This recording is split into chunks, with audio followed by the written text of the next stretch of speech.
Hello and welcome to Shoot the Shit with Squeegee.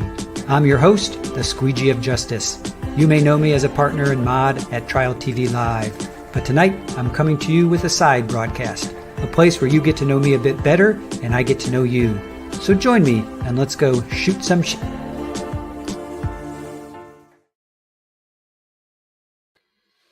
Hello and welcome everybody. Thank you so much for joining us tonight. We have got a really special show lined up for you. My sister, Rebecca, is going to be joining us today with her husband, Paul. I am beyond excited that they have decided to join us. This is our 18th episode, so I'm really happy and excited that you guys get to meet a family member of mine. I am extremely proud of both Becca and Paul. We will get into all kinds of history, family stuff. Hopefully, Paul and I will play some guitar. That guitar right there. We did a sound check on Sunday, and there was some phasing. There was maybe some weird issues, but hopefully we will sort that out. Let's see. Okay, so before we bring our guests out, let's do a quick chat check-in. And I just want to make sure that my audio is okay.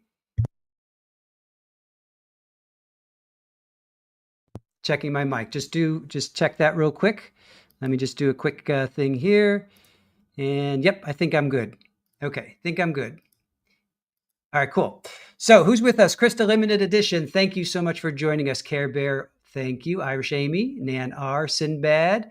Thank you for joining us, you guys. Really appreciate it. Lily Wayne. Hello, hello. Brenda Mayer. Thank you for joining us. Good evening to you. Baka. Thank you for joining us. Hellcat. Can't wait. Awesome. Appreciate it. Butterfly Dana. Thank you. Thank you. Hola. Drunky the Bear. Cool. Brad Caldwell. Thank you for joining us. Appreciate it. Ohio Palm Mom. Thank you for joining us. So Ohio Palm Mom, I'm sure that I've talked to you about that before, but we grew up in Ohio. So Lily Wayne, thank you for joining us. Appreciate it. And I also have my trusty little sidekick right here next to me. As always, Super Ball. She's hanging out with us. Able 99, thank you. Gordon, 1-2-1-2 test. Sibilance. Yes, thank you. All right, guys, let's bring out our guests. Rebecca Rivard, hello, and Paul, how are you guys? Hello. Hi. Thank you so much for joining us. We really appreciate you taking time out of your Wednesday evening to come shoot some shit with Squeegee. Thanks for having us. Yeah, right on. So, well, let's start out as we always do. Just do a little intro of who you are, what you do.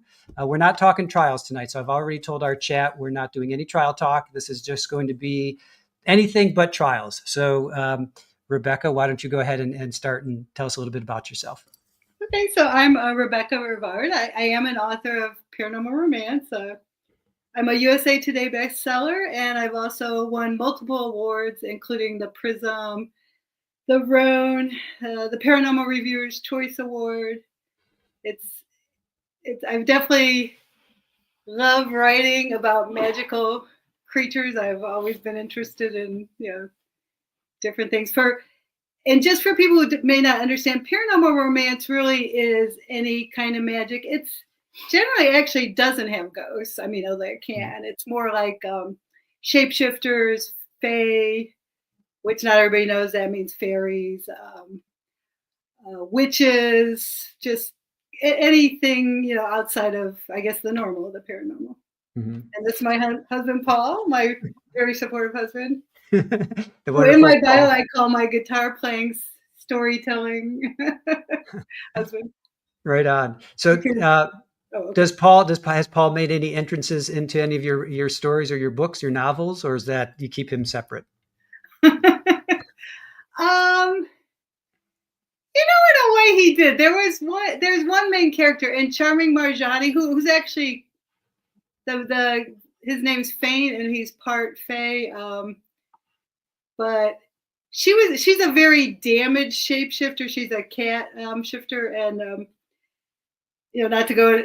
It's probably a little too much to go into how her issues came to be, but she's very scarred, her soul at that point, and he's just kind, but not a pushover. Kind of, it Mhm. reminded me of Paul, you know. Kind of like Paul. Kind, easygoing, and it's just like exactly what she needs. I wasn't sure if I could pull it off because it wasn't my normal romance hero, but you know, Mhm. I kept thinking of him. Right, right. Now, you say you're USA best-selling novelist, right? How many? Well, first let's back up. How long have you been writing in general, and then when did you launch Rebecca Rivard? Okay. Well, I mean, as you know, but of course, you know, your audience doesn't. I've pretty much been writing my whole life. Yeah. I actually was reading before I went to kindergarten. Mom said I was, you know, reading over. She was teaching our older brother, and I was reading over his shoulder, and just learned myself, Mhm. and never stopped reading after that. My my first thing that I can remember writing was in second grade, and this is what I told you about. Let me know if you know this about this. I I was into the Wizard of Oz, so I wrote a play for my Barbie dolls. I remember it was 2 pages handwritten, which seemed like a lot. Right. Back then it And was. I really wish I had it. Mom was just too good at cleaning things up. Right. But it was 2 pages handwritten, and my teacher let me give it to the class. And I think Mhm. I got in my friend Jeanette, and a few other people, you know, Mhm. to and then I remember writing another one for Barbie dolls. And this was you kindergarten? This was when you were in Second kindergarten? grade, Oh, second grade, second grade. Okay. I second, and don't. maybe one and third. And Okay. then when I was in seventh grade, I remember starting a science fiction novel, and I got about 40 pages done. Did not finish it. Mhm. Yep. Kind of Yeah. pleased I got that far though. Then I Right. got into poetry Mhm. in high school, and then in college I decided I was actually hadn't made up my mind yet that's what I wanted to be. But all of a sudden in my freshman year in college, I was like, yes, I want to be a writer, and then I never changed my mind from that. Mhm. I did Mhm. do a lot of nonfiction as well. I did literary fiction, poetry. I mean, published in poetry, short stories, Mhm. magazine articles, worked in textbooks, which Squeegee was part of that with me. We'll talk about that for Yeah, in sure. various capacities, but that Well, was sort of my. And then the Rebecca Rivard name got. I actually in May was the 10th is the 10th anniversary of my first book okay. under that name. Yeah. So, Okay. So I was telling the chat earlier. I thought it was around 10 years that you had. yeah, good job. Yeah. So sometimes the memory isn't so bad after all. Um, I want to go back to poetry. What were some or what? Well, I guess back then, what were some of your what were some poets that you were attracted to reading? Let's talk Oh about gosh, that a yeah, little bit. this is a long time ago. You know, Sylvia Plath. I love Mary Oliver still. A lot of people Mhm. like her. She writes about nature, but and she may have passed now, but she just really brings in everything. You know, like nature, life, romance. Mhm. Now, Yeah, like a good poet would. Yeah. right, right. Now, a lot of I talk a lot, growing up in the country, so I think a lot of people in our chat know that about us, about me. Do you think that growing up in that environment has inspired you to write about shapeshifters and fae and fairies and all that, versus like a city environment or suburbia? Probably, it definitely led to that. The nature-based stuff was I remember climbing some of those hills near us and just Hmm. feel like you were touching God, the universe, the goddess, Hmm. whatever. Right, right. Um, like from age 12, like from a pretty young age. Hmm. And me and my friend Jeanette and Mary Alice, we had that big oak tree in our woods. We called it the witch tree, and we were like Hmm. the witch tree could talk to Jeanette's uncle tree, and we definitely had all that kind of stuff. Like we were scared to touch it. Hmm. Yeah, And that then tree was. say Chris was quite a fantasy painter and stuff. You were, you get. I don't know if you talked about that in your chats, but I haven't. I wish I did have some of those paintings that I had. yeah, I wish you did too. They were really cool. Yeah, and to go back to you with writing when you were younger. Excuse me a second. When you were in college, you really inspired me because there's not a huge age difference, but enough that you were in college, I was still in high school, and I was you inspired me to start writing. So Yeah. I started to write fantasy and science fiction and all that stuff. So when you said you got 40 pages in, I think I probably had about 40 stories that I was like 10 pages in. Oh, well, that's good. That's Like awesome. I was always starting something and I could never get quite past that. It was a dark and stormy night, So how is it like, where do you get that inspiration? Well, not Yeah. inspiration, but where do you get that drive to get past that writer's Yes, block, hump, whatever it is? Yeah. this is so common with writers too. I mean, even those Mhm. of us that are published, it's like you just jump into this story and it's so exciting and you have this idea and then Yeah. you hit the middle. Yeah. And then it all goes to crap. I call it the messy middle because there's definitely a Yeah. point where I feel like I'm fighting my way through it. Yep. Slogging your way through the swamps of Yeah. Mordor, Yeah. And some people do pre-plot. I'm more somebody that plots as I go. I mean, Mhm. I often have a good idea where at least the next couple of chapters need to go. Mhm. Although not always. I'll take a walk sometimes. Right. I will say a trick, if you will, or a strategy is you start maybe develop a subplot at that point, or you realize okay now I need to develop the characters. I mean, I tell people in one way, I mean, well, and really this is true of any genre, but since I'm writing in romance, I mean, I do know they're going to get together at the end. That's helpful. But Okay. It- you can be writing, sci-fi. Know they're going to whatever rescue somebody in the end or whatever. To say right. that is, it's getting there. That's the hard part. Right.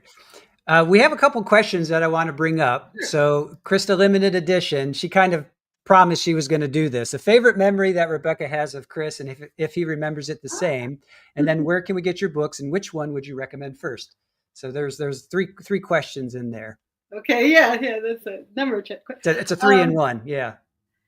So a favorite Oh, memory of you. Chris was just such a sweet little kid. You really were. I mean, Ah, go on. I just remember you. I've told all these stories. You just you were always gung ho for doing stuff, and so yeah, that my memories of him are more like there's six of us. I'm the fourth. Our older brother's the third, and then so sort of like our group was more of a group, and then our two older sisters were kind of a group. Wouldn't you say that? Oh, absolutely. Yeah. Absolutely. Yeah, I For just sure. because I don't want to, because maybe you remember it differently. So Mhm. I remember us like being in the woods, having clubs, and Mhm. doing things we probably shouldn't necessarily do. We would do these tiny little fires if my mom would have killed us.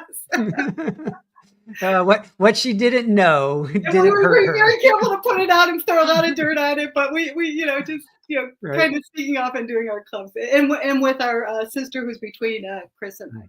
Yep. We didn't burn the woods down. For the posse. Right. We didn't burn the woods down. So yeah, we grew up next to an Amish farm, right? So and there was Oh, yeah. we had 5 acres, so there was and then woods galore to the back. So I can speak for myself, and you tell me what you think. I grew up basically in the woods, right? I mean, I grew up in the woods. I was just always back there, always fantasizing. That's why I fell head over heels with Lord of the Rings and any stories that kind of went in that direction with hobbits and stuff like that. So you just said you spent a lot of time in the woods, but do you feel you grew up in the woods as well? Like, would you characterize yourself as growing up in the woods? Yeah, probably. I mean, we just had such a great property. I mean, we had a Mhm. pond also, and I mean, I literally would sit up in a pear tree reading. Mhm. I don't know if you remember that. I mean, I would eat the pears when they were ripe. While you're reading, and then throw them I down. guess it's safe to say I grew up in the Throw them woods. down at me while I was running around. And I do have a dryad in one of my novels. It's called Tempting the Dryad, and it was really fun to just imagine her tree kind of reacts to her, so it's basically made her furniture, like it's made her a whole home. But Mhm. she's so it was fun, kind of pulling on that for me. But yeah, definitely the woods is really big in my memories, but also our pond and the creeks, just all Right. So which book would you recommend first for us Well, to? that depends if you like vampires, you might want to start with. There we go. Thank you, Aaron, for pulling that up. So this is Rebecca's website, RebeccaRivard.com. just so you guys know. And that's where So, you can find me. Yes. Yep. Yeah, actually, the Vampire Kingpin just came out. It's a side story in my Vampire Syndicate world, which is about it features vampire mafia. Very, very steamy, very hot, fast paced, thrilling. The longer I write books, the more twisty they get, which is fun. So this one, as you can see, it's saying free book, and you have to go to, if you click that free book link, you will go to Prolific Works, which is a totally legitimate website, and it's just part of a big promotion right now. And all the books in that promotion will be free until August 31st. And you can download it for free if you want. And if you'd rather get it in print, you do have to buy that. So you're on Amazon, Goodreads, BookBub. Where else are you on? Yeah. Right now, my books are exclusive to Amazon because you can get them in Kindle Unlimited. Pretty soon they have been on Apple, Barnes & Noble, Kobo, Google Play, and probably will be within a month or two. I'm just, every time as an author, you join Kindle Unlimited, it's for 90 days. And I think when this 90-day period's up, I'm pulling all the books and putting them everywhere again. Fantastic. Somebody had asked this question about Audible, where some people, they fall asleep to a book that they're reading or listening to, I guess. Do you have any? Do you have any books on? I do not currently have any books in audiobook. It is something I'm planning to do, and we'll be doing pretty soon, but not currently. Okay, so that's in the works, but not quite yet. Yeah, there's definitely a pretty sizable number of people that like audiobooks at this point. It's a good. Yeah. I would have to say, when I was commuting in New York, and we'll get to New York in a second, but when I was commuting in New York and riding the subway, bus, whatever, I would have time to read. And now I feel like my time is limited in that. But then when I was working for, I was driving down here in Florida, commuting for about 45 minutes one way. So then I wasn't reading, but I was doing Audible books at that point. So I went back and I did all Edgar Allan Poe, and it was just fantastic. I just love that. So nice. Those would be good to listen to in audio, I think, too. Yeah. So it wasn't just, it's not just hanging around, or when you're about to go to sleep or whatever. You can do it while you're commuting. I mean, I still love to read, and I kind of miss reading per se, but audiobooks I think probably fit for me right now in my life. Fit more into my lifestyle, if you will. So. Yeah, a lot of people especially like them for commuting, like you're saying, and you do pretty much. You fall asleep to them often now, right? Or at least you listen in bed. Yeah, I last about 2 minutes and then I'm gone. Now, Paul, what do you listen to? We'll get to you, Paul, for sure. But go ahead. What do you listen to when you go to bed? Like what books do you think he's listening to? Well, I know music, but are you listening to Rebecca's? No, he's listening to stories about musicians. Oh, okay. Oh, yeah, all those books you sent me. That was aces, man. I can't wait to read those. Yeah, I'm getting ready. We're getting ready for a trip to Spain, so I have a couple of audio books that I want to listen to while I'm taking the flight. Yeah, good for that. I got the new Peter Wolf memoir, and he reads it, so I'm pretty excited about that. Right on. That sounds cool. Becca, do you want to read a little snippet now? Is this a time for you to read a little? I printed some out. Okay. It's actually from Saving Jace. I have which is on my website. Let's Aaron, what is that that's under Shapeshifters? Yeah. Okay. Yeah. I'm going to go copy some lyrics. I'll be back. Yeah, right on. Aaron, real quick, if you could just go to meanwhile, I will show the book. Okay, yeah, that's what I'm saying. Okay, yeah, okay, that's what I wanted. Okay, I wanted to go to, so which one are you reading? There. Yeah, it's under the Baltimore, keep going. A little bit further down, Baltimore Earth Fada. Yeah. There you go, Saving Jace. Okay, yeah, far left, there you go. And if we click on that, okay. So there you go. And then, now you're going to read from a passage from what you have? Yeah. Okay. You don't have to show that part because I'm going to actually read it. Okay. All right. Aaron, if you don't mind. If people want to read along, they could, I guess. Okay. This is fine. when I put them up on my website, I sometimes edit them a little. So instead of actually reading the passage from the book, I'd rather read what I had on my website. Sure. Sometimes I make them a little, safe for work. I can't remember. I don't think that was a problem because it was early in the book. Right. Okay. So it's story time, class.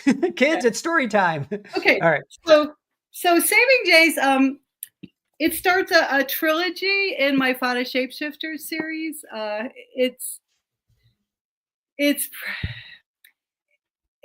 the fourth or fifth book. It's a little hard to tell because I do sometimes write these side stories, but it does start a new trilogy, so you can't start there. It did win the Paranormal Reviewer's Choice Award for both the book and the series, and it also it was a finalist for the Holt Award, and it also won second place in the RONE Award. So nice. So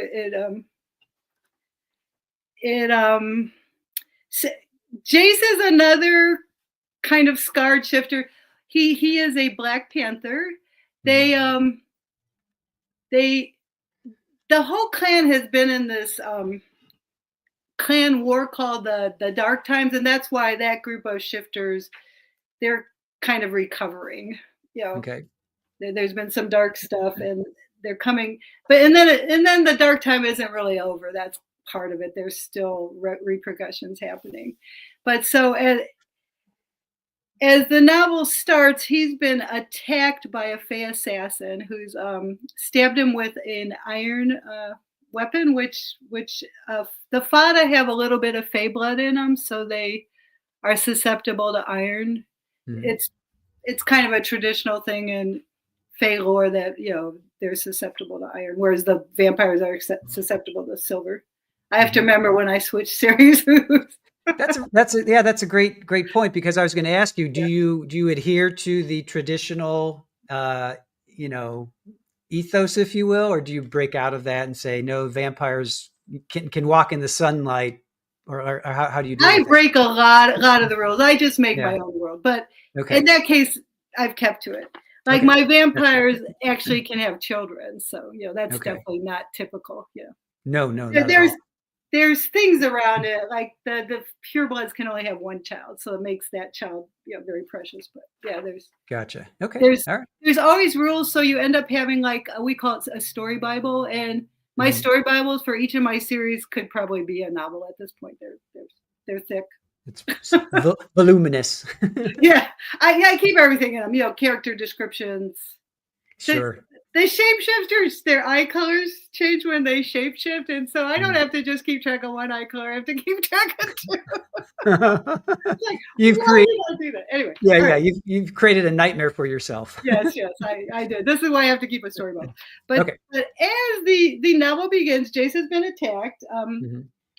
He's been drinking at a bar in a little town called Grace Harbor, which is on the Chesapeake Bay, similar to where I live, and. But he is a Baltimore shapeshifter. He's not in his home territory. Okay. So that's important because he can't go somewhere for help. So right. So it starts the next chapter. Evie is a waitress at a restaurant. Her mom has passed on, and her father left a long time ago.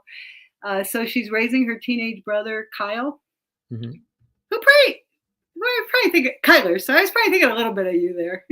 Oh, the age difference was about right. All right. Although he's kind of a pain in the butt, which I never was. So, and then he pulls through. But anyhow, so back to so we're in Evie's point of view. Evie almost didn't see the shapeshifter. She was on her way home from a late shift at the restaurant when thunder rumbled. She picked up the pace, jogging the first yards down the alley to her backyard. The last few yards down the alley to her backyard. The lavender her mom had planted was about to bloom. Purple spikes shivered in the rising wind, their scent perfuming the air. A crash of thunder made her jump. She sprinted down the gravel path bisecting the tiny garden. Suddenly, every hair on her nape lifted. She skidded to a stop, straining to see in the light cast by the single bulb over her back door. There, a man huddled by the stoop, his eyes glowing an unearthly green in the gloom. His chest shuddered, and the chunk of quartz hanging from a leather cord around his neck caught the light. Earth Fada. With those glowing eyes and the quartz, he had to be. Keeping her gaze on the Fada, Evie bent and scrambled in the garden for something to use as a weapon. Shapeshifters didn't just turn up at your back door.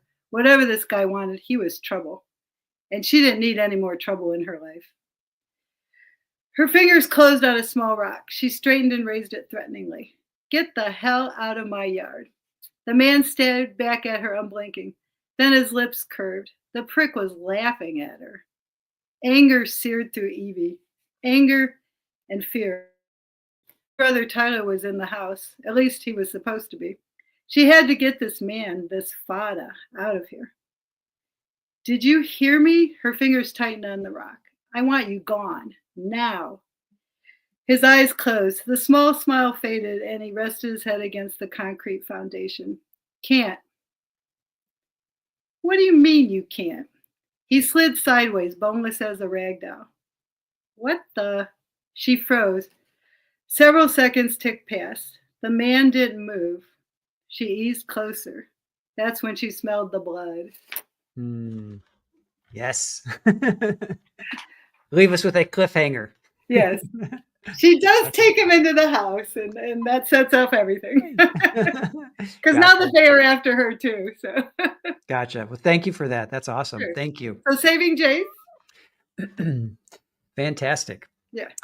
All right. So let's shift gears just a little bit, and let's talk about you went to college, and then you went to New York City, and you and Paul connected, and you came back for a family event, and I had just finished school myself, and I was just kind of drifting around as a 20-year-old drifts around. And you and Paul said, or you said, why don't you come back to New York, because it's the communications capital of the world. And I was in radio and television at that point in time. So I said, hell yeah, get me out of small town Ohio. Because at that point, even though I love the country, I kind of had enough of it. So I was like, yes. Oh, really? Serious? Not paying enough attention there. So I was like, yes, sign me up. So I think I literally I emptied my bank account. I had like $200. I hopped in the backseat of your and Paul's car, and we off to New York City. I went with you guys. So did you know then what you were getting yourself into by asking me to come live with you guys in New York City? Yeah, no, it was fine. I mean, you were sharing my son's bedroom. I was more sorry for you. Yes. Oh yeah, that was. I was really into Alice Cooper. Like you did. You needed a chance to get some new opportunities, you know. So. Yeah. So okay, so let's backtrack to you. What like why did you go? Like Ohio, generally Ohioans go to either coast. They either go to LA, Chicago, that's not a coast, or New York. So what was it about New York that drew you at that point? Well, because of the literary world. Yeah. Yeah. I definitely wanted to get into publishing somehow. I was doing some writing for textbook publishers, and I was living in Columbus at the time. Before I moved there, and then I was able, to use that experience to get more jobs. Sometimes editing, sometimes writing, and then I was taking those kind of jobs, partly because I was raising kids and I wanted the flexibility, but also, it gave me the time to work on my own stuff too. Yeah, because I was often freelance. Yeah, right. So. Let's say fast forward then, because I was kind of doing my thing. I was trying to do my thing in audio visual and television and all that. And you were working, I think at that time at Macmillan, McGraw-Hill. Yeah. You had been there for, how long had you been there for? I don't know at that point. Yeah. I don't think I was there that long. We just needed somebody to do those art specs that, that we brought you in for. Yeah. So, okay. I was working for different companies. Yeah. And then I got into that job. Right.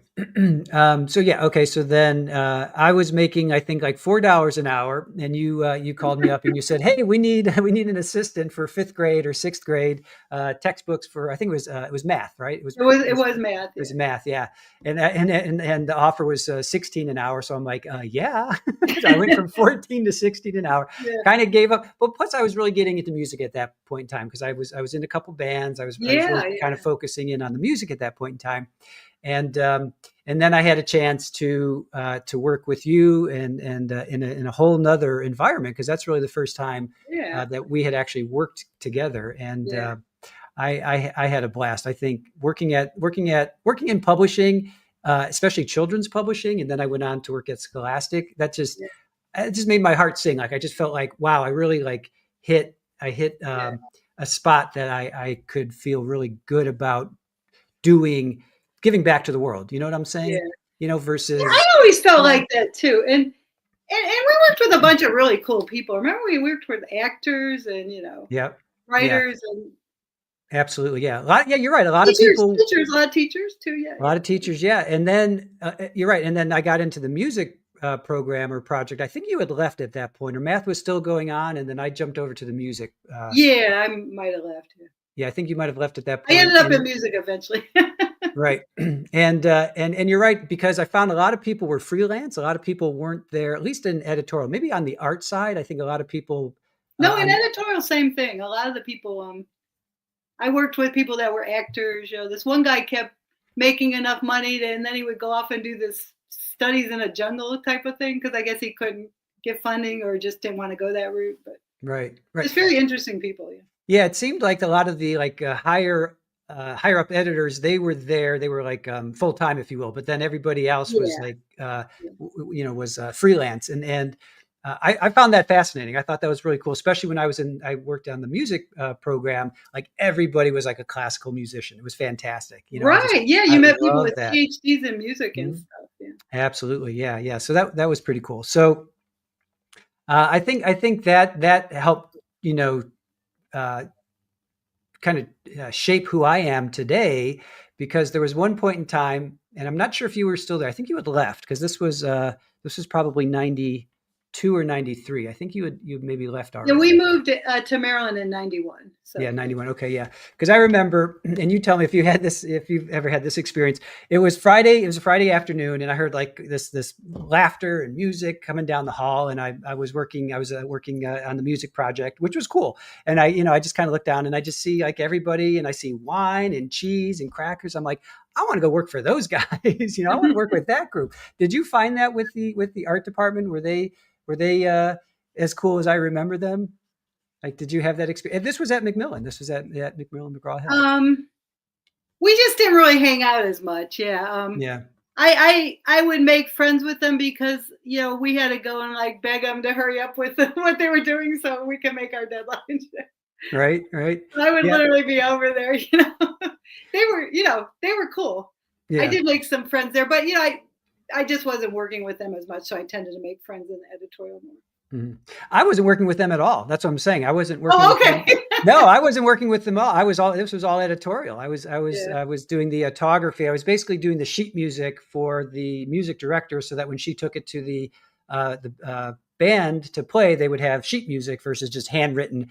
And then they would use that also. The art department would use that to put into the books. But I wasn't working with them, but I heard this noise going on, not noise. I see. Okay. So I'm like, and I literally, I think I just kind of poked my head out the window. I'm like, I want to go work with those guys because it's Friday. They're drinking wine and eating, having cheese and crackers, Nice. And not that editorial was, they weren't, but let me just put it this way. They weren't drinking wine and eating cheese and crackers. So I'm like, so then I got into graphic design. That kind of led me into graphic design. We had birthday parties for everybody though.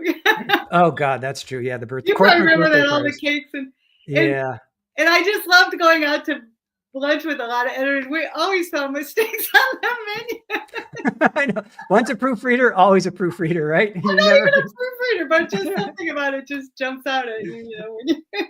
Yeah. Oh, I did that. I think for like oh yeah, that's right. I did Spanish Spanish proofreading. So I don't know a stitch of Spanish. And I think it was Ralph. I think that was his name. He asked me to help him. I think it was like 6th, 7th, and 8th grade to help proofread Spanish. And I was like, sure. So I literally just went, character by character. Yeah. And I have a good eye. I've always had that eye that I can spot something. You could spot the difference. Yeah, pretty quickly. Yeah. So here I was proofreading a Spanish textbook. Oh, it's so funny. So, all right. So you mentioned that you were in New York City, then you moved to Maryland. Was that to just? I know you said family and all that stuff. Did you? And you don't. Please don't tell us where you moved to. But did you move like into a country setting, suburban setting, city setting? Like what? Or what? They're kind of suburban. We do live near the Susquehanna River and the Chesapeake Bay, and we actually wanted for our kids to have more of a. I really kind of wanted them to get sort of like how I grew up. I mean, not exactly like that, but just it's fun. I did really like, and I just have always liked Maryland. I like Ohio too. Really, I'm always torn as to where to live. I love New York City. I missed it for a really long time, and we do still get up there sometime, which is nice. We have absolutely, yeah. We're not that far that we can't get up there now and then. So. Sure. Yeah, it's funny how we kind of go back to our roots, if you will. Like I think everybody should live in a big city in their 20s, because that's, at least for me, I think that's really cool. But then after that, when you want to do a family or you want to settle down, then you want to go back to your roots. And for us, it was country living, I remember when I did move there, I was hanging out with these guys. I was like 20, 21, 22, and I'm hanging out with these guys who are 25, 26, and they're still living at home. And I'm like, you guys live, and they were in Brooklyn, and they were afraid to go into the city. Well, not all of them were afraid, but some of their girlfriends were. And I'm like, you guys live in like arguably the best city in the entire world, and you're still living at home. I like escaped that. Like you tell me if I'm wrong about this, but I had this conversation with Mom a lot. She's like, "Oh yeah, when you guys were 18, you're out of here. We wanted the house back." She told me that on a couple occasions. She would have let us stay there. Oh, I know. But it's like, that was what that we grew up with. Like, you guys all went to college. We all, everybody like kind of split when they were 19, 20. Yeah. So it just astonished me. Like, did you run across that with people that you were hanging out with, that they were still living? We lived in Queens, and we had an apartment building across from us. We were living in a house. I mean, like a floor of a house, renting a floor of a house. And, across the way, I made friends with some of the people, mainly because their kids were my son's age. And the one lady hadn't been into Manhattan for 10 years, and we were literally a half hour by subway from Manhattan. It's just, I did realize, and I think this is probably true of a lot of cities, I did realize New York is in a lot of ways, at least in the 80s and 90s, and I think to some extent today, just villages, really. Yeah, absolutely. And there are some people that really just kind of stay in their village. Absolutely. I was a little surprised myself, because even we grew up in the country, but our parents had grown up in Cleveland, and they always took us into games in Cleveland and museums. The zoo. You went into the city. I think that was part of our upbringing too. But absolutely. I guess not everybody does. Yeah. It's funny, even though, New York is, 8-9 million people, it's still a small, if you run in the same circles, you're going to see the same people. Like if it's music or art, it really is amazing. Visual arts. Theater. Really every area is like that. Yeah. So, okay, I'm going to shift gears a little bit and go back to you and writing and authors. Who is your favorite author right now that you're reading?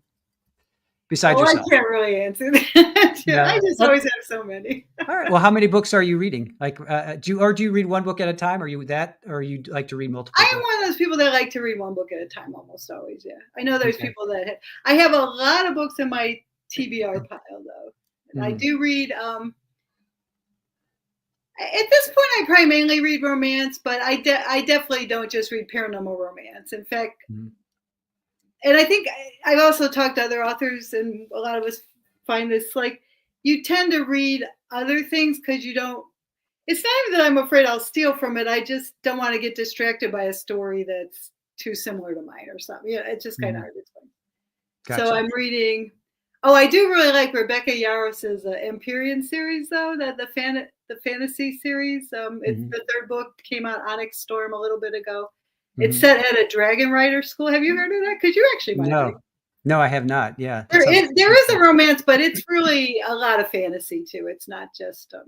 They'll be making movies of it. It's just huge. The first book came out a couple of years ago, and I mean, you go on Amazon, it has over 100,000 reviews. This is not a secret. Wow. Yeah. Okay. Yeah. I'll have to check that out for Yeah, sure. it's a big. I forget the name of the first book, but the current book is Onyx Storm. So yeah, I have that on my list to read. Right now I'm reading some Jennifer Cruzy, who I actually found years ago, and I'm actually rereading some of her stuff. I do that. Yeah. So, trying to think who I'm reading right now. It's just hard. I know. Ellie Hazelwood, she's a contemporary romance author. I like, just a variety. Yeah. There's it's funny because occasionally we'll watch Jimmy Kimmel, and he'll go out on the street and he'll say, "Name us 10 authors." Just name 10 authors, and people are like they can't name just 10 authors. Well, I would probably start naming my friends. I have enough friends I can name. I know, right? So if you ever caught in LA and Jimmy Kimmel comes up to you and asks I'll astonish him. You'll just be like, if you put me on the spot, I'd probably go blank too. You'd be like, you only want 10? Really? Only 10? My friend with the dark hair that writes about. Right. Well, you can start with me. You can start with yourself. Musicians, even, Musicians, yeah, that's true. When you are put on the spot, it's always like, especially with TV cameras or whatever. So yeah. All right, so I want to talk a little bit about. There's one story I want to talk to you about because we had a episode with a therapist, Kristen, about her experience with paranormal, supernatural. Sure, and the whole time I was thinking about. Did we ever have any experiences, meaning, just us in general?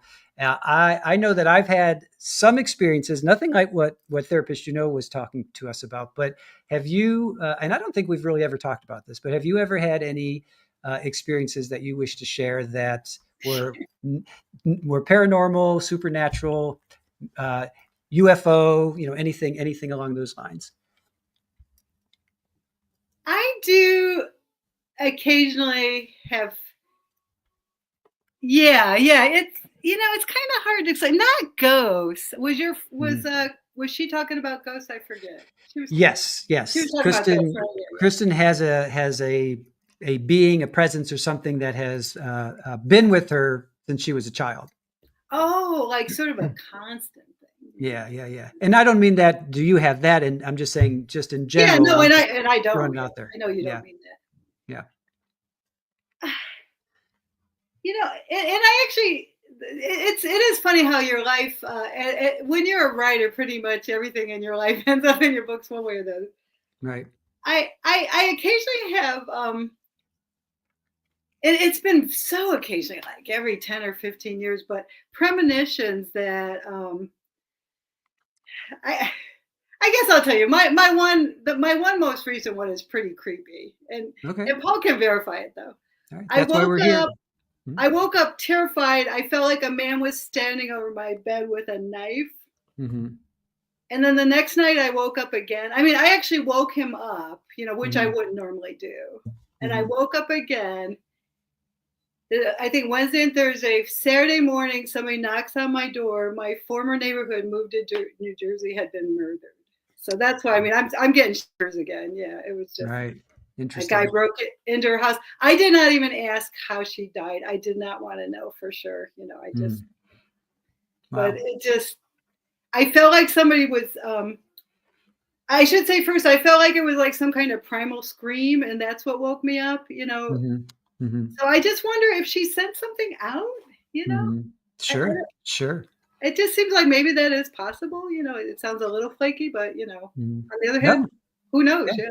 Yeah. No, I don't think that's flaky at all. Mom, I related this story, I think, to our chat, and maybe Mom told you this when Laura was, going through her thing, and she finally passed. Mom, because Laura was in the hospital, Mom was in bed. Do you remember this story? Yeah, she woke up at noon. Yeah. She said, she told me that she woke up and she felt like something kind of pass through her or pass around her, and she just knew. She knew that Laura had passed. Yeah. So I didn't think I always remembered that also, her saying that. And and I felt like I've had a couple of those experiences too. Yeah. Where you knew somebody before anybody was telling you, but this Paul and I were just talking about my experience the other day, and he's like, "Yeah, I remember you doing that." I said, because it just was weird. Mm-hmm. Yeah. Never done that before since in our marriage, even. It's just kind of strange. Interesting. Yeah. It makes you believe. Right. Absolutely. All right. So then the next thing I want to talk to you about was that seance that you had. Was that was that your birthday? Which one? We used to do that. I know which one you mean, though. The one where I was acting that I was dead and people believed it. Yeah, let's talk about that one. I mean, a couple of my friends were in on it, but I just really didn't think of running up to Mom. So that was your birthday? If I remember correctly? Yeah, I think it was I think I was in 7th grade, maybe. So right before 7th grade, maybe. Or right before 8th. I don't remember yet. So do you want to tell the story or no? You probably remember it better than me. I was just playing dead in the basement. I was upstairs. And all of a sudden I heard, because I'm, maybe, I don't know, 8 or 9 or something. Yeah, I guess you weren't something like that. And I just heard a lot of screaming. I heard a lot of, teenage girls screaming. Oh, maybe it was when I was 6. Was it when we were 16? I don't know. I thought you were younger. I would say you were about 13 or 14. That's what. Oh, you remember? Yeah, I remember like 7th or 8th grade. That's what I remember. Yeah. The thing was, that thing where everybody gets around people and lifts them with their fingers. We used to do that a lot. We actually did this a lot at sleepovers and stuff, and Ouija boards. That was all popular. Yeah. And that was like they were supposed to try to do this, but a couple of people freaked out and ran up to Mom and told her that was right. I think I screamed and fell down or something. I'm sure I did something. What did I say? I'm a good actress. Something dramatic, yeah. I don't think Paul's even heard that story. Oh, okay. Is it stiff as it's light as a feather, stiff as a board, something like that? Yeah, and you would lift people with your fingertips. Wow. Did you guys do that? Yeah. But I was playing dead, and I convinced him that I was dead. I convinced some of my friends I was dead. I was upstairs in the kitchen. Couple 7th graders come running up screaming, and and we were like, "What?" Mom was like, "Oh, but she eventually came down because they convinced her.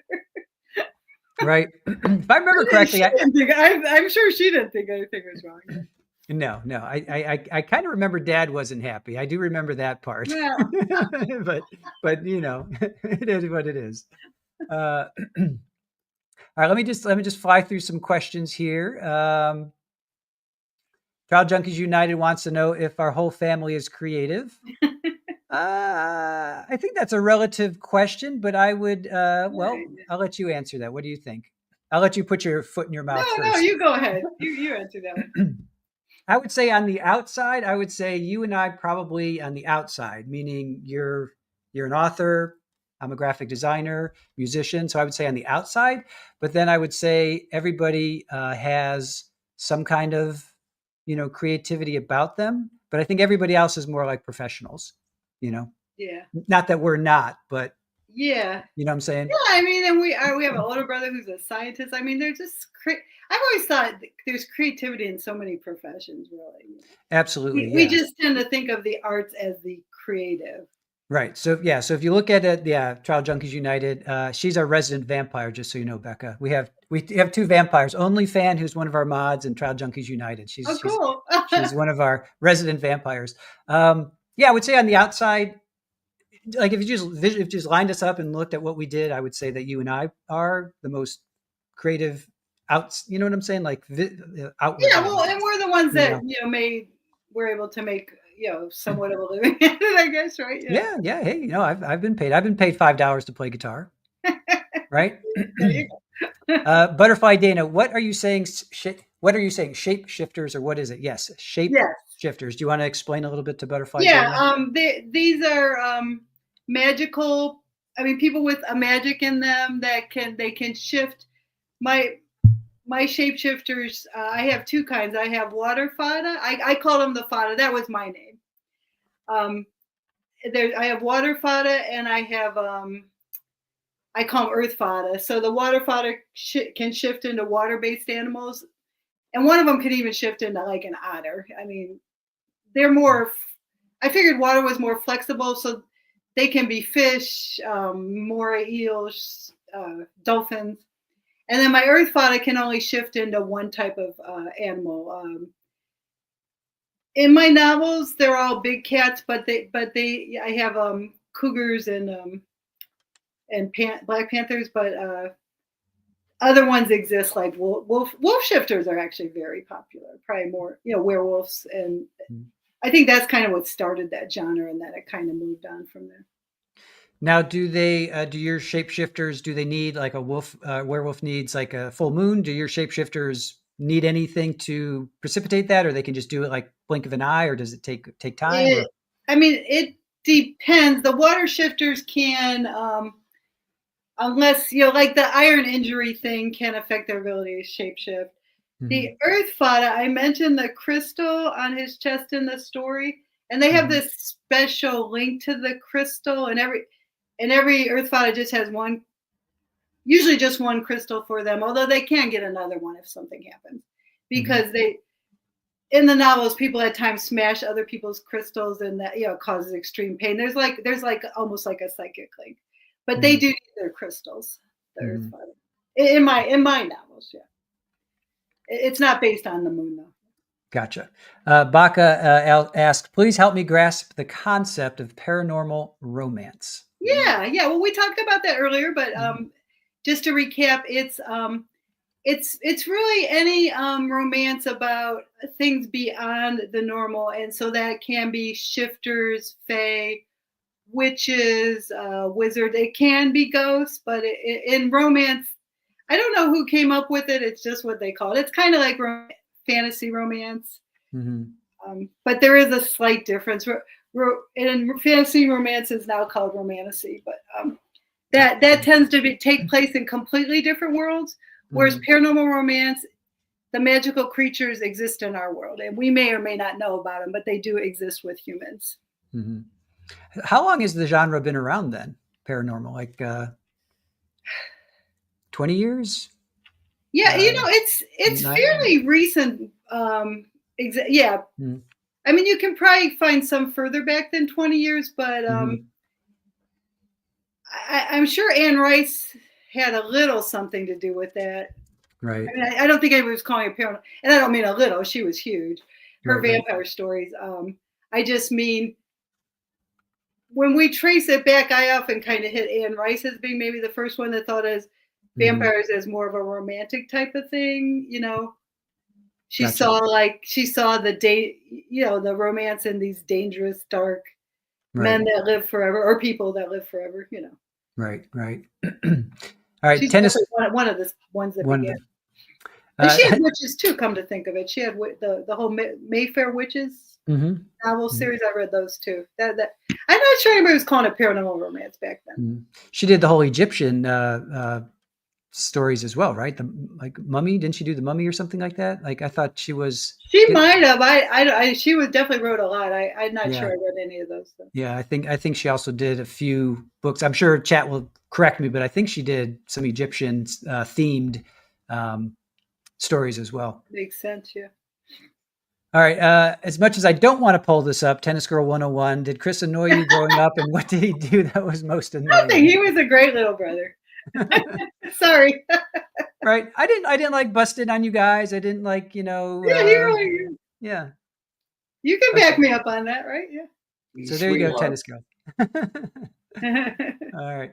All right. Well, Paul, Becca, I want you to stick around because I want to, have you guys talk together. But Paul, let's shift a little bit to you. Yeah. No. Please. You grew up in New York City, and how did you and Rebecca meet? How did we meet? Yeah.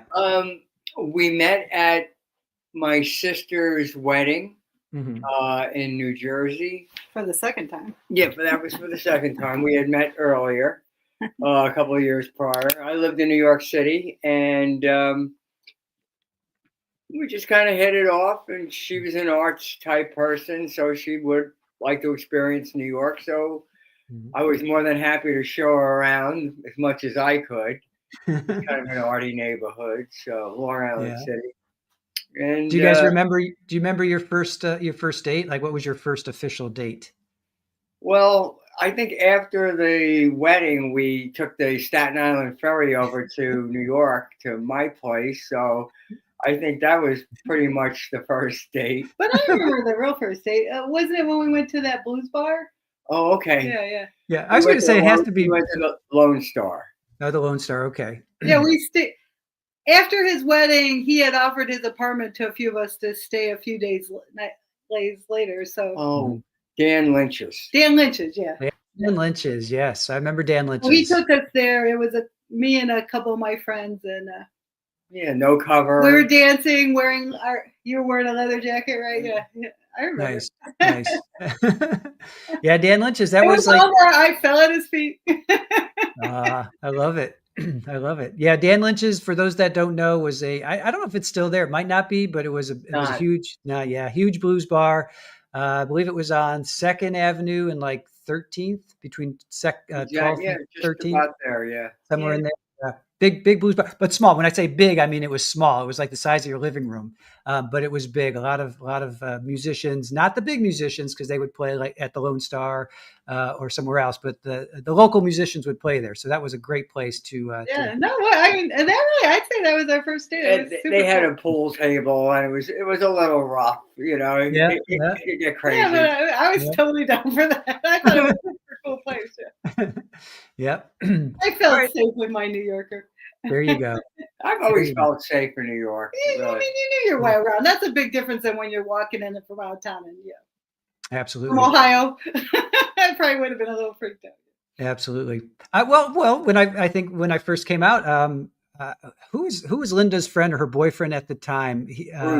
Bruce. Yeah, we went to Dan Lynch's for a Sunday afternoon jam, I think. So they're two Ohio kids. We both have blonde hair. We're just like, but he had been there longer than I, so I think he kind of knew what was going on. But he took me to Dan Lynch's. That's the first time I went there, and then I lived like on 3rd and 18th, so it was just like 5-minute walk. So I would hang out there a lot. Took my guitar, would play there with people and stuff. So yeah, I love Dan Lynch's. I feel like maybe didn't we go with you once or twice? Maybe. Oh, I'm sure you did. I'm sure you. Yeah, I'm sure we. Yeah. Seems like we did meet you and go over there. Yeah. Oh, absolutely. I definitely remember going there quite a bit. Yeah. Mm-hmm. Yeah. Cool place, And then you moved to New York and you met a bunch of musician buddies and you guys started a band. I did, and you played in some of those bands, if you remember. If I remember, then I wasn't there. All right, so let's go back to what instruments do you play? What instruments do I play? Yeah. Mostly acoustic and electric guitars and bass, the upright bass and the fretless bass and the Fender bass. Okay, and you played in bands you've played in bands before. What's like the first band you played in? The first band I played in was a neighborhood band in Flatbush, and we called ourselves Warmth. And the reason we called ourselves Warmth was because somebody found a bunch of tri-colored green and pink buttons. So we named ourselves after a button, cut right to the brand. I don't get the connection. What does tricolored button have to do with warmth?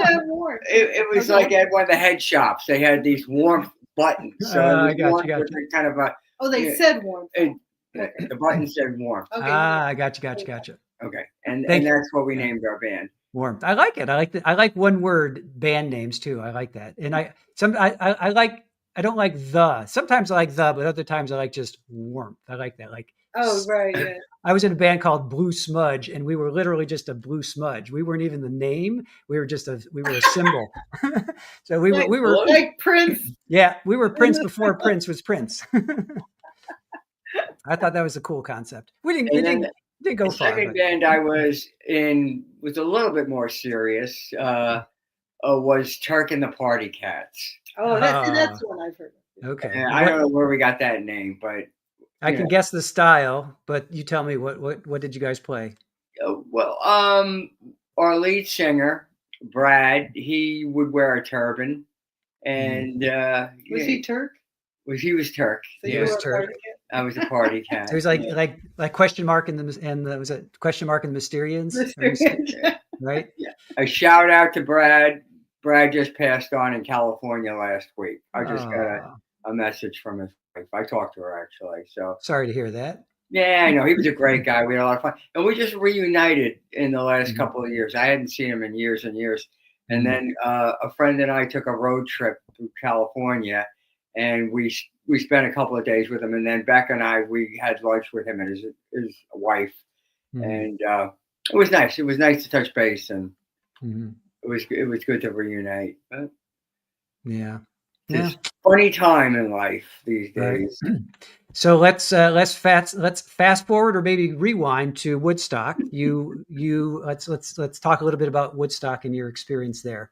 Well, I lived in New York City in Brooklyn, and I took the subway, and there were posters in the subway with all the bands who were going to play. 3 days, multiple bands on each day. And so I think through that and the Village Voice and some of the other newspapers, weekly newspapers, the Rat and the Village Other, they did a lot of advertising. I think even Rolling Stone did some advertising about this big festival that was going to happen, and everybody, had to be there. I was 16, and I had a friend of mine. He was 16. We were juniors in high school. I had a friend who was 17. He was a senior. We all went to Catholic school. And my brother, who was 23, and his fiance, they drove us up there. And after the first night that it rained, my brother said, "I'll tell Mom you'll be okay. You'll be raised by hippie wolves or something." So the Shapeshifters. Thanks. Your brother left. My brother left. Oh yeah. My brother left with his fiance. She didn't want to stick around in the mud anymore. Yeah. And he knew I didn't want to go. And my other friend, he wanted to stick around. The other friend didn't want to. So we just boogie for like 36 hours until couldn't take no more, and we just passed out in the back of a toll keeper's Lincoln Continental and got a couple hours sleep, and then got back on the turnpike and went back to Brooklyn. So. But it was fabulous. It was just nonstop. You really didn't sleep. It was just too exciting. Did you say you woke up and Jimi Hendrix was playing? No, I was the one that played like real late. Sly and the Family Stone. He woke up and Sly was Saturday night. Yeah, Hendrix was Sunday morning. So many of the things got pushed back. But that night was just amazing. Sly, The Who, and the Jefferson Airplane. It was just incredible. I'm sorry I missed a bunch of bands later on Sunday night. I stayed after Joe Cocker and Country Joe and a couple other groups. But by the time 8 o'clock rolled around after being up since Thursday, I was just like, fresh. And we got out of there. We just rode out. So, but it was a great experience. I think it put a lot of stuff in my mind for the rest of my life. Yeah, I'm sure. Were you playing music at that point in time? I had a Fender bass and played with some of the guys in the neighborhood. Gotcha. But, gotcha. Did that inspire you? So were you had a band already, or you were just kind of getting together and jamming? We had a couple of guys we played together. We played at the Cafe Wah. Okay. Got all our microphones stands stolen. Of course. Yeah. On the way out. I think the guys who owned the place stole it. But, probably. Actually, the guy who was playing drums for that night was Marky Ramone. Really? So, okay. He was a neighborhood guy. Mark Bell. He played in Dust and a couple of local bands, and he really took to the guitar player in our band, and they were just good buddies. So he decided to come over and kind of help us out, and it was great. It was great to play with him. He was a great guy. Yeah. Nice. He was really cool, and had a great, tremendous wealth of musicians in our neighborhood. There were just so many good players in Brooklyn. It's fun. Yeah, awesome. And so then I know we've talked a little bit about, not a little bit, you and I have talked a lot about going to the Fillmore East. Can you talk a little bit about some of the bands that you saw at the Fillmore East? Well, some of the best shows I went to were probably when I was 15 or 16. I got to see The Who, probably one of their first times they came over to New York. And of course, I got to see a lot of blues guys, B.B. King. And I got to see Led Zeppelin, which was very interesting. When I don't know if it was the first tour that I saw these guys, or the second, but it was pretty much when they were on top of their game. Got to see Hendrix with Sly, just lots of shows. I had a friend who worked at the Fillmore, so he would get some of the neighborhood kids in.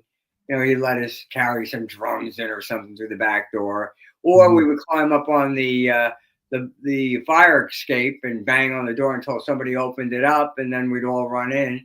And the security guys, or the people who worked there, if they felt your jacket was cold, if you came from the outside, they'd throw you out again. But yeah, we had a lot. Weren't the tickets like $2 or $3 anyway? Yeah. $1.50, $2.50. That's a lot of Can you money. imagine? Can you imagine? Of course, that was worth more back then, but still, that's still. Maybe that would be like $20 now, $30 now. Not like it's like $200 just to sit in the nosebleed seats, you know? Yeah. But that's for like stadium. I mean, Fillmore was, how many people could get into Fillmore? Like 1,000, maybe 500? Maybe 2,500. 2,500. Okay, so it was a little bit bigger. Okay. Yeah, the balconies. I got to see one show. It was the first late show I went to. Usually the shows are at like 8 to 10 or something, and then from 11 to whenever. They would go all night. And the first late night show I went to was Steppenwolf, Quicksilver, and the Electric Flag. And I was first row. I was right over Mike Bloomfield. I was in heaven. That 3 great groups. It was wonderful. So yeah, I had a lot of fortunate see. I could take the subway. I could get home whenever I got home. After a while, get home when the sun's rising. Yeah, my parents were sleeping, so they didn't know what was going on. They didn't know. Yeah, they didn't know. Plus, I had 2 older brothers who survived. They figured I was going to survive no matter what I did. Yeah. Becca, I've told the story before. By the time, because there was, I had older siblings. By the time I got to 16, 17, Mom basically told me, just don't call us from jail. And that we've pretty much have seen everything. So there wasn't really a whole lot that I could do that would shock them. I think. Did any of us ever call her from jail though? I think we managed to skip that one. That is true. I think we did. I think we all managed to go just this side of the law. Yeah, but she told me that one time. I think it was like 18 or something. She's like, I know you're going to go out there and do stuff. Just don't call us from jail. I'm like, okay, Mom, don't worry. I'll do my best not to. Well, she was very fortunate I wasn't her son. Oh, is there an arrest story you wish to tell us, or is that something? Well, you don't have to. You don't have to. I did get taken into the Maricopa County Jail in Tempe, Arizona, because somehow I was carrying a bag and a bottle of Old Crow Granddad got put in it, and I was leaving the store without, purchasing it. I don't know. That's harmless. Speaking too straightly. Yeah. And anyway, I got brought back, and they put me in, and it was so peculiar because they put me in a cell with this guy who was in there for trespassing, and he was a Hare Krishna, So it was a very interesting, evening I spent. We had a lot to talk about. Yeah. That is funny. And I forgot that I did get arrested once in New York. Did I ever tell you guys? Did I ever tell you that? Who did it?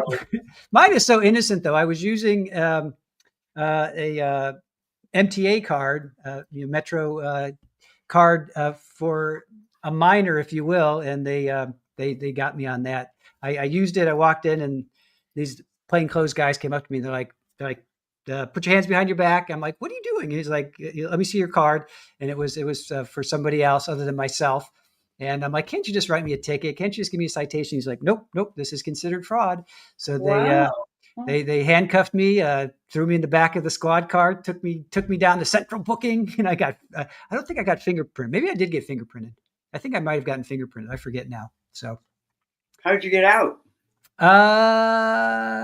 Sewer system? You know what? That's a good question. I don't know how I got out. I think there was this traveling band of gypsies, and I just kind of like went with them on the way out. No, I don't know.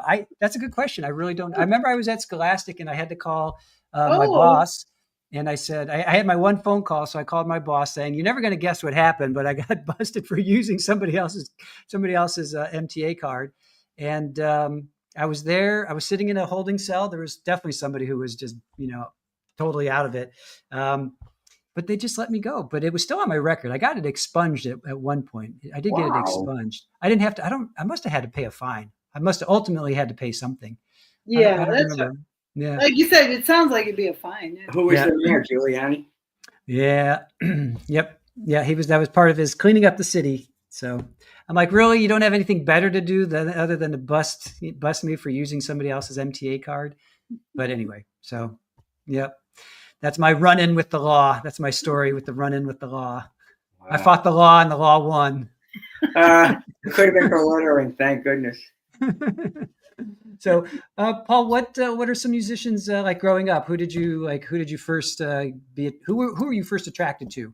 Blues, rock, jazz? I probably have to say, like every kid, the Beatles, and Ed Sullivan. I mean, that's what got us all going, playing air guitar. Yeah. I played air guitar for about 15 years, a really upper level air guitar. But were you playing with your teeth? Playing air guitar with your teeth? My shoes. With your ear? Yeah, I hung out with, I think, and probably the same with you, Chris, is we just kind of gravitated towards a lot of people who were into what we're into, going to concerts, playing guitars, learning chords from each other. I have some friends who are really good jazz players, and just the stuff that they threw out, the wrong stuff they were playing, I would pick up and have some fun with. Yeah. I was a big Cream fan, so I got to see Cream 3 times in New York, and nice. Eric Clapton, all that kind of stuff. Yeah. Mike Bloomfield. There was just so much music and so many things to enjoy. Just limitless stuff.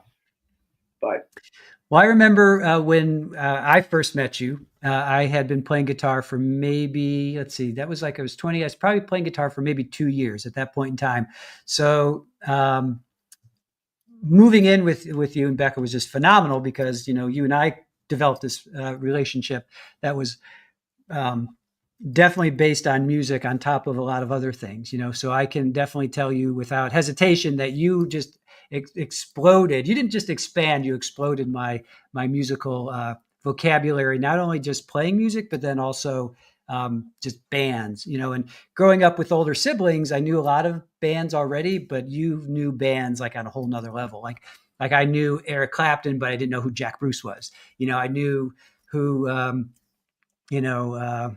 who's like you knew the drummers and you knew the bass players, and I knew like the lead singers, and maybe the guitarists if I was lucky. But you knew, not only did you know them, but then you showed me so much, how to play blues, right? I mean, you basically showed me how to play blues because up until then I was just making noise in my bedroom. So I give you all credit for that, my friend. I appreciate that. Well, and you need somebody to motivate you, meaning I needed somebody to motivate me, and just having a young Turk like you around, a young party cat, it's just it's more fun. Just like when we get together nowadays, every couple of years, whenever we can, sometimes it will take, take an hour.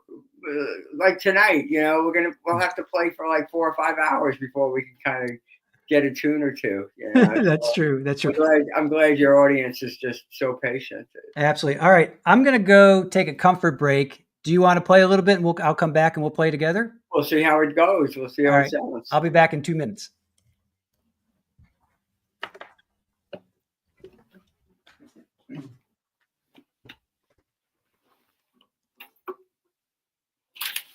I got a couple of guitars. This one somebody just gave me, and I just have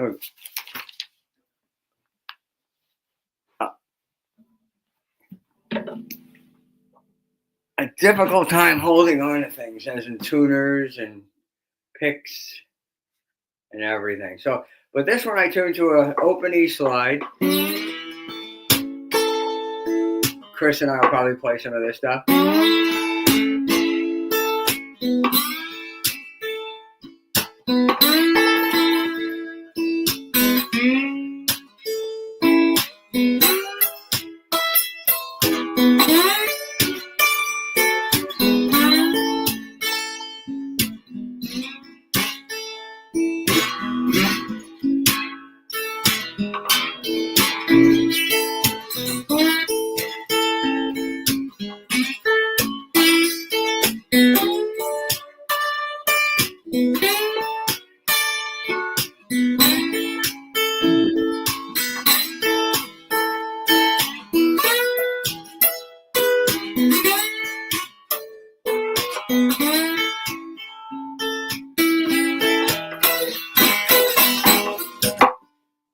How's it sounding?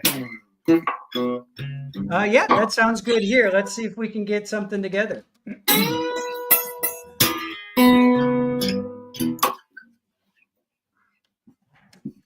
All right, hopefully it won't be phasey. Won't be phasing out for us.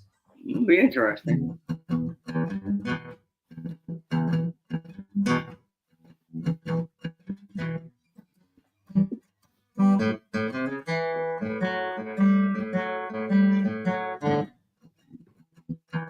So what key in? E. Yeah, let's E? make sure we're tuned. Are we tuned?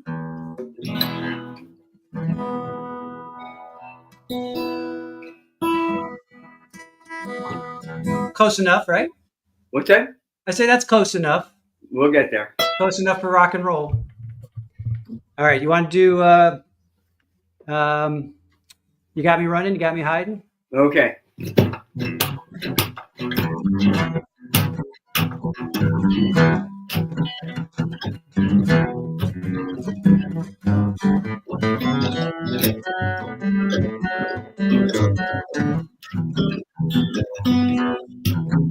Got me running, you got me hiding, you got me run, hide, run, any way you want me, let it roll.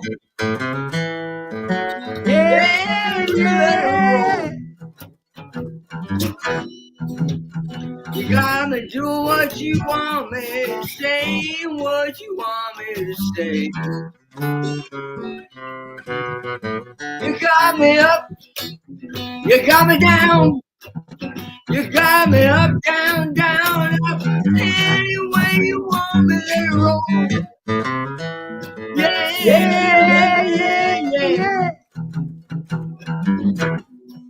You got me doing what you want me to say, what you want me to say.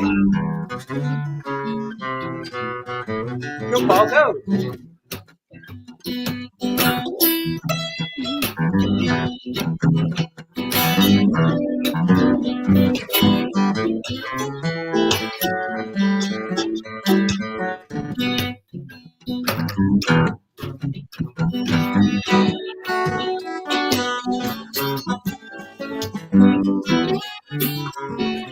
All right, Chris.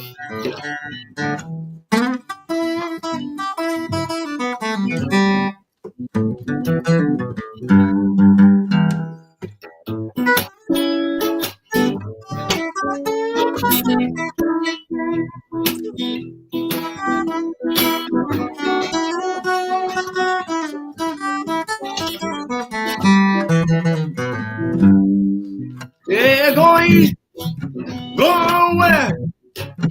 I'm where I have the best. I'm going east, going west.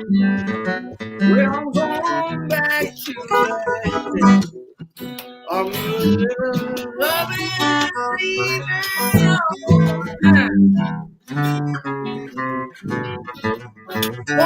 to New York. Well, I'm going to New York. Well, I'm going to New York. Well, I'm going to New York. Well, I'm going to New York. Baby, I have to walk.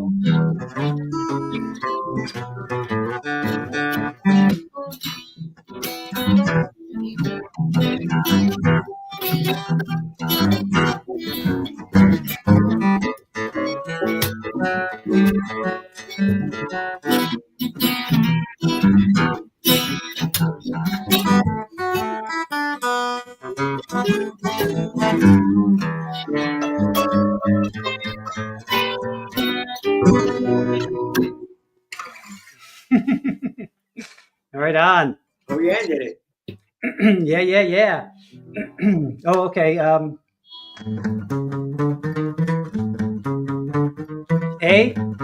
Let me back up. Can you see me? Hold on. You want to do that one, or do you want to do? What's that one? Should have quit me. I should have quit you. I should say. Oh, okay. Killing floor. In A, right? Yeah.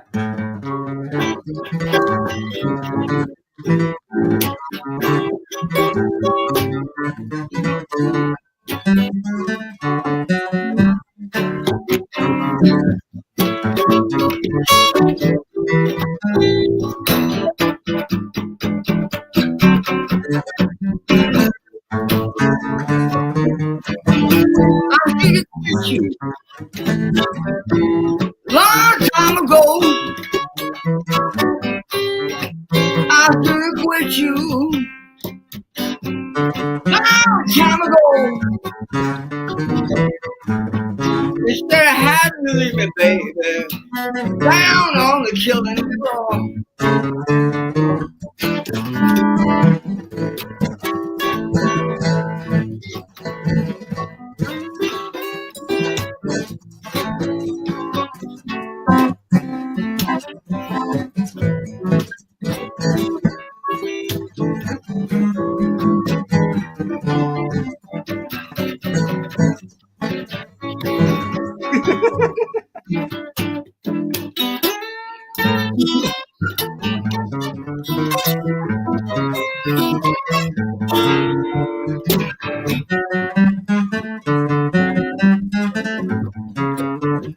We gotta find our way. I should leave you down on the killing floor.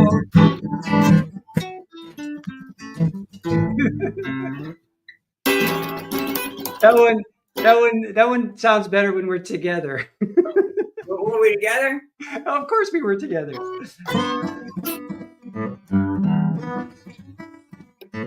All right, what else you got? Well, Jesse Colin Young just died. Okay. You know who he is, right? Refresh my memory.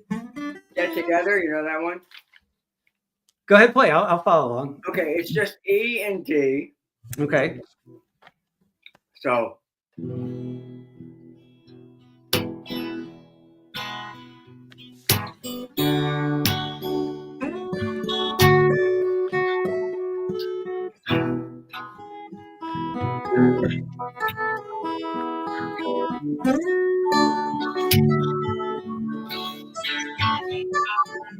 Love is but a song we sing. Here's the way we die.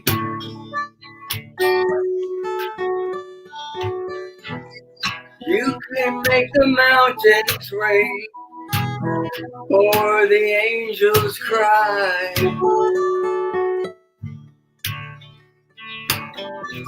Though the bird is on the wing, and you may not know why. Hey, come on, people now.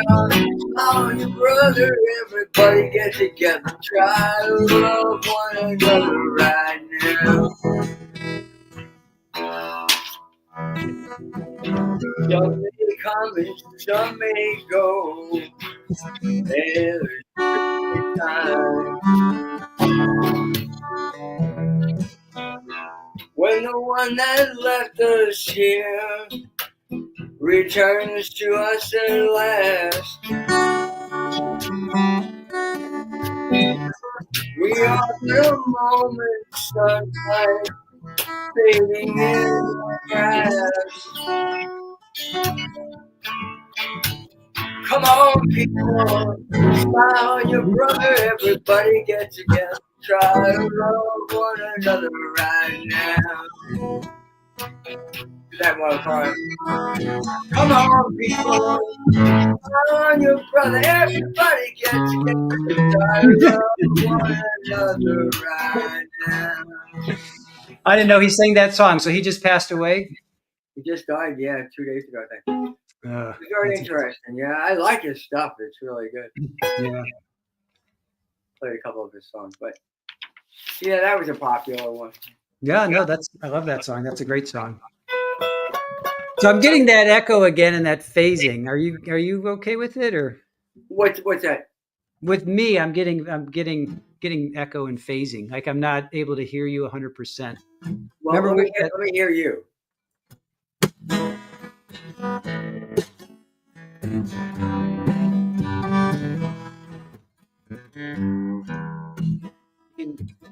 Same thing, yeah. Is it phasing or no? I definitely. It's cutting in and out, but play a little bit more. So let me hear. Release your hands.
I see your phasing coming in and out. Yeah, I don't know. We got to figure out how to get this. I don't know if it's I don't know what it is, but we got to figure that part out because I want to. How does it sound like to you guys? What are people saying? Yeah, it's phasing.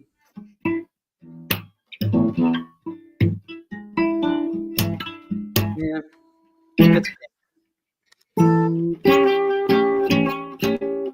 Yeah, I tried with the headphones, and that's. I know. Then I can only hear the headphones. I know. That's a shame.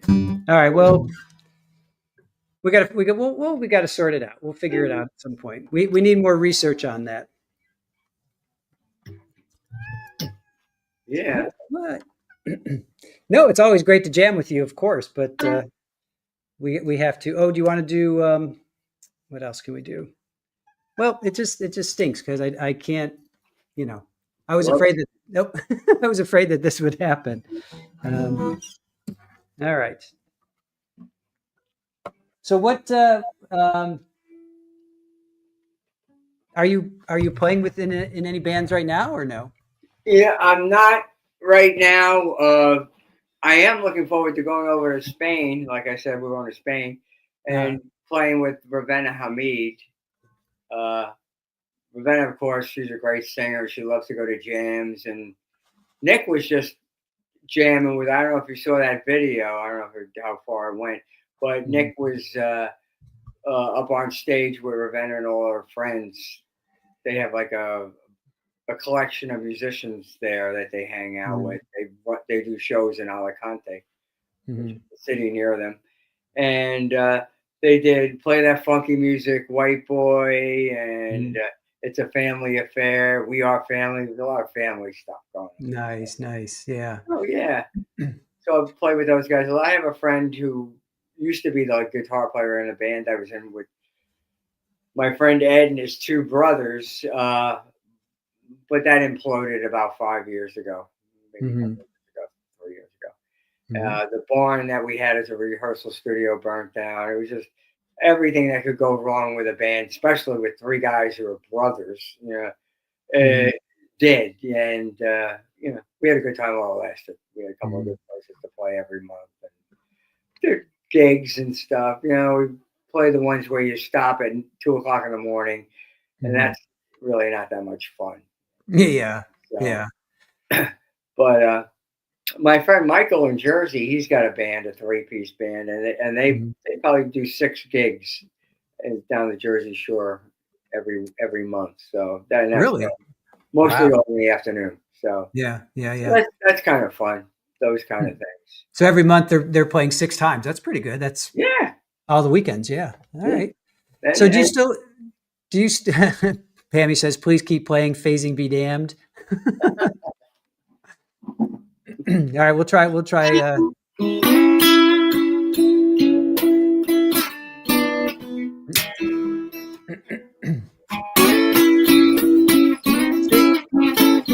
Now that phasing sounds good because it should be phasing.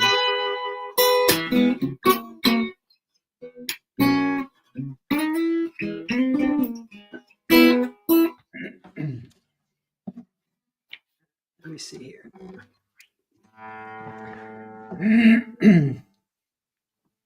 All right.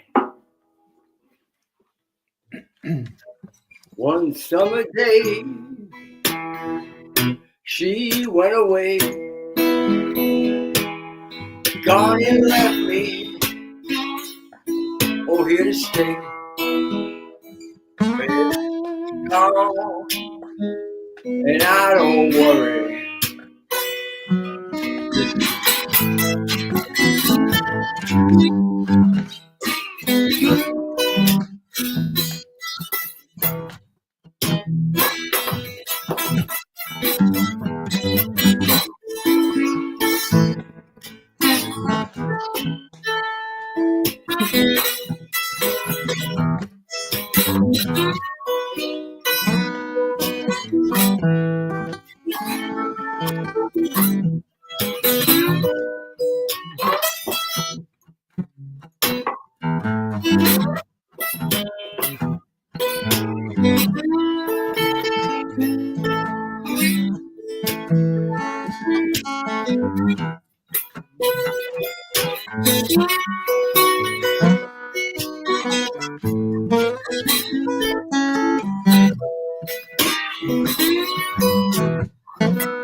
I don't know, man. I feel like I'm playing underwater. I feel like I'm playing underwater. I hate being so selfish. You're the star. We got to figure it out. No. We got to figure it out. We'll figure it out. We'll get you back here. Don't worry. Thank God. Gotta go on. All right, man. I'll let you go. 9:30. Got any final stories you want to leave us with before you? Well, I look forward to you reading those books I sent you. Yes. All that Detroit stuff, Kent State stuff. Yeah. Mita's going to Kent State now. We just saw her last weekend. She was here. Ah, okay. Finishing her first year in fashion. Mm-hmm. And you hung out at Kent State for a while, right? I did. I hung out before and during and after college, my college years, if you will. Yeah. JB's Down Under. Did you ever go there? Did anybody ever take you to JB's? I've heard of it. Yeah. Joe Walsh used to play there, and I saw tons of bands when I was going when I was doing my thing down there. So what about the Euclid Tavern? Was that a music place? Yeah, Euclid Tavern. They filmed. Didn't they film that Michael J. Fox movie? They filmed there. I can't remember the name of it right now. Yeah, there was a movie that they filmed there. I can't remember. Yeah, I saw. Again, nobody big. I didn't see anybody big at the Euclid Tavern. Like nobody that you would know. That I can name right now. But I saw a lot of punk bands just around Cleveland and in Kent. That's Black Flag and REM. Well, REM wasn't punk, but I saw REM. Um, Flipper, yeah, a lot of bands in the late '70s, early '80s. That's when I was doing my thing then, and then of course, coming to New York, I saw so many great bands, and that's the one thing. Like when I was doing my thing, I would always be like, there's like so much good music out there, and yet what you hear on the radio is just you have to dig for it, And I think it was the same thing. Well, let me ask you that. Like everybody says, oh, the '60s was the best era, the best time for music, and I'm like, there was obviously a lot of great music, but there was also like you look at the top 100, the Billboard, and it was a lot of schlock. There was a lot of stuff, so you kind of had to dig for it. You had to go to like AM or no FM, right? FM was the rebel airwaves, if you will, back then. Well, I remember, of course, as a young youngster, listening to the AM radio. The first time I heard "Like a Rolling Stone," which was a longer song than usual for that format. Yeah, and AM radio was just tremendous influence. And then when it morphed into FM, it was just like, wow, that's a transition that. Yeah. Incredible. So, yeah. But yeah, it's funny. I wasn't really too much into punk music, because I don't know, I was kind of stuck.